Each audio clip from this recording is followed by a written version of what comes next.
Nearly 2 years after he was pardoned by then-President Trump in a federal fraud case, Steve Bannon is expected to face a new criminal indictment, this time in New York. The Washington Post reported overnight the former Trump strategist will surrender to New York State prosecutors tomorrow. The Manhattan District Attorney's Office would not confirm or comment on that reporting when asked by NBC News. But in a statement late last night, Bannon confirmed the Manhattan DA's office has, quote, decided to pursue phony charges against me 60 days before the midterm election. He went on to write, this is nothing more than a partisan political weaponization of the criminal justice system. NBC News reported last year the DA's office had opened an investigation into Bannon's connection with a fundraising effort called We Build the Wall. Federal prosecutors allege Bannon pocketed $1 million in that scheme, but then he was pardoned by Trump in the case.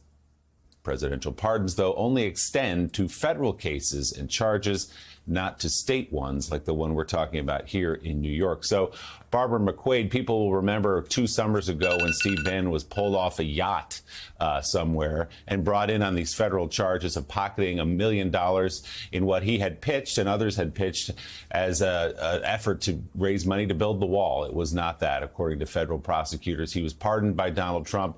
But now the Manhattan DA's office is bringing him in on a state charge. So how does this play out? How is it different than the federal charge? And what do you expect to see here? So this is a great opportunity by Manhattan DA to see justice served after Donald Trump swooped in and pardoned Steve Bannon before he ever went to trial in this case. I think it's very likely that this case will succeed if the evidence is there. And, of course, it hasn't been tested in court. But the case got preempted by Donald Trump's pardon before. One thing that's really interesting in this case, Willie, is that you may remember that they tried to do this with Paul Manafort. Paul Manafort had been convicted of fraud charges.